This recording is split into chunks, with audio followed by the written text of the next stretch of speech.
آسان وظیفہ YouTube channel کے ناظرین، السلام علیکم ورحمۃ اللہ وبرکاتہ۔ نحمدہ ونصلی ونسلم علی رسولہ الکریم، اما بعد، الصلاۃ والسلام علیک یا رسول اللہ وعلی آلک وصحابک یا شفیعنا یوم الجزاء۔ آسان وظیفہ یوٹیوب چینل پر آپ کا بہت بہت خیر مقدم کرتے ہیں۔ میں عمر فاروق اظہری۔ ناظرین، میں پھر سے حاضر ہوا ہوں آپ کی خدمت میں ایک بہترین لاجواب روحانی قوت بڑھانے کا یا روحانی طاقت میں ترقی کرنے کا بہت ہی زبردست قسم کا عمل لے کر حاضر خدمت ہوں۔ اگر آپ جاننا چاہتے ہیں کہ کس طرح سورہ اخلاص کے ذریعے سے یعنی قل هو اللہ شریف کے ذریعے سے روحانی قوتوں میں اضافہ کر سکتے ہیں تو اس ویڈیو کو کمپلیٹ دیکھیے گا، کیونکہ میں جو عمل پیش کرنے والا ہوں یہ بہت ہی پاورفل عمل ہے۔ میرے پیارے ناظرین، اگر عملیات کی دنیا میں بات کی جائے تو اکثر و بیشتر ایسے عاملین ہیں جن کے اندر روحانی قوتیں ایک دم نا کے برابر ہے، یا یہ کہا جائے کہ روحانی قوت تو ہے لیکن جتنی روحانی طاقت ہونی چاہیے اتنی روحانی طاقت نہیں ہے، جس کی وجہ سے بہت سارے عملیات پڑھتے ہیں لیکن کسی بھی عملیات میں ناکامی کا مسئلہ رہتا ہے۔ یہی وجہ ہے کہ آئے دن میرے پاس لوگ میسج کرتے رہتے ہیں کہ حضرت میں نے فلاں وظیفہ پڑھا لیکن اس کو پڑھنے کے بعد کوئی فائدہ نظر نہیں آیا۔ کبھی عاملین کہتے ہیں کہ حضرت میں نے بہت سارے چلہ کشی کی ہے لیکن کسی بھی چلے میں مجھے کامیابی نہیں ملی۔ کبھی یہ نہیں سوچتے ہیں کہ جس طرح انسان کو جینے کے لیے ایک جسمانی قوتوں کی ضرورت پڑتی ہے، ٹھیک اسی طرح روحانی دنیا میں اگر عملیات میں کامیابی چاہتے ہیں تو اس میں بھی روحانی قوتوں کی ضرورت پڑتی ہے۔ اور یہ آپ کیسے چیک کریں گے کہ اپنے اندر روحانی طاقت ہے کہ نہیں ہے؟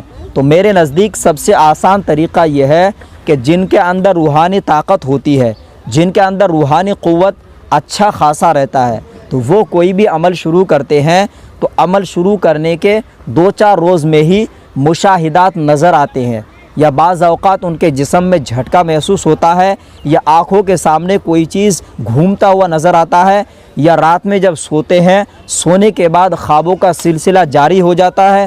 یا یہ بھی دیکھنے میں آیا ہے کہ جن کے اندر روحانیت اچھی رہتی ہے تو وہ دوران عمل جب بھی کسی کے بارے میں سوچتے ہیں تو ان کے بارے میں جو حقیقت ہے ظاہر ہونے لگتی ہے، یا آپ کے پاس کوئی آنے والا ہوتا ہے تو آپ کو پہلے ہی سے کچھ ایسے خبر معلومات چل جاتا ہے۔ تو ناظرین، یہ ایک علامت ہے کہ اگر آپ کے اندر روحانیت اچھی ہے تو، اگر آپ کے اندر نہیں ہے تو آپ اس عمل کو لازمی کریں، اگر آپ کے اندر ہے تو آپ کے روحانیت میں اضافہ ہوگا۔ عمل کا طریقہ ملاحظہ کریں۔ ناظرین، اس عمل کے لیے لازمی ہے کہ آپ کوئی ایک علیحدہ روم کا انتظام کریں۔ علیحدہ روم جب آپ کا انتظام ہو جائے تو اس عمل کے لیے کوئی علیحدہ کپڑا رکھ لیں، یا پھر آپ کے جو نماز میں روزانہ آپ نماز پڑھتے ہیں وہی آپ لباس ایک علیحدہ رکھ لیں صرف عمل کے لیے، اور کوئی اچھا سا خوشبو اپنے پاس رکھیں۔ تیسرا، آپ کو سندل یعنی چندن کی اگربتی کا انتظام کرنا ہے۔ یہ عمل آپ 9 چندی جمعرات سے شروع کریں، یعنی چاند نکلنے کے 3 دن گزرنے کے بعد کوئی بھی جمعرات آئے اس جمعرات کی رات سے آپ کو شروع کرنا ہے۔ مطلب یہ ہے کہ بدھ کا دن گزر کے جو رات ہوں گی وہ 9 چندی جمعرات کی شب کہلائے گی۔ اس رات میں آپ کو یہ عمل پڑھنا ہے۔ عمل سے قبل ایک بات یاد رکھیں، اس عمل میں حصار لازمی کریے گا۔ اس عمل کے لیے آپ کو کسی بھی طریقے سے کوئی پرہیز نہیں کرنا ہے، بس جو بدبودار چیزیں ہیں ان سے پرہیز کرنا ہے، مثلا گٹکا، خینی، تمباکو، یا پھر آپ کچا پیاز، لہسن، کوئی بھی بدبودار چیزوں سے پرہیز کرنا ہے۔ باقی گوشت، مچھلی، انڈا آپ کھا سکتے ہیں، لیکن اس میں بھی تھوڑا شرط ہے کہ آپ جب عمل پڑھتے ہیں اس سے 3 گھنٹہ قبل کھا لیں۔ ناظرین، اب عمل کا طریقہ یہ ہے کہ جس رات سے آپ کو عمل شروع کرنا ہے تو سب سے پہلے آپ حصار بدنی کر لیں، یعنی اپنے جسم کی حصار کر لیں۔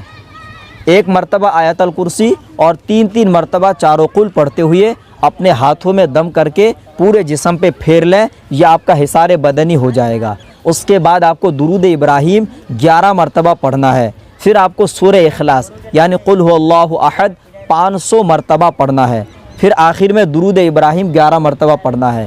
ناظرین، اسی طرح آپ کو یہ عمل لگاتار بلا ناغہ 40 دن تک پڑھنا ہے۔ ایک بات یاد رکھیں، اس عمل میں وقت کی پابندی لازمی ہے۔ پہلے روز اگر آپ بیٹھتے ہیں 10 بجے رات کے تو آپ روزانہ رات کے 10 بجے بیٹھیں. ایسا نہ ہو کہ ایک دن آپ رات کے 10 بجے بیٹھے اور کسی دن آپ رات کے 11 بجے بیٹھے. تو وقت کی پابندی کریے گا اور جن چیزوں سے پرہیز کرنے کا میں نے کہا ہے ان چیزوں سے پرہیز کریے گا.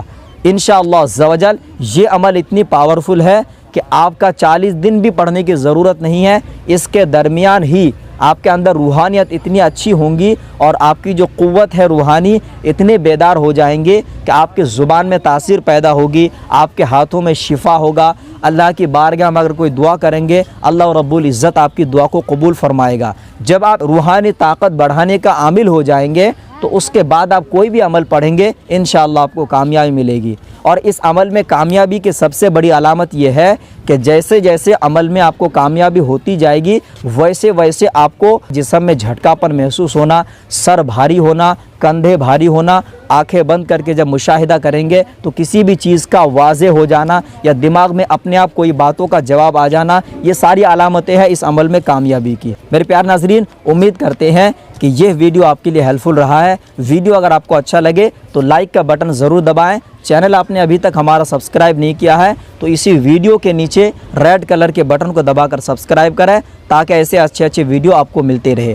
اب اپنے دوست عمر فاروق اظہری کو دے اجازت. اب اگلے کسی نئے ویڈیو کے ساتھ ملیں گے انشاءاللہ عز و جل. تب تک کے لیے خدا حافظ, فی امان اللہ.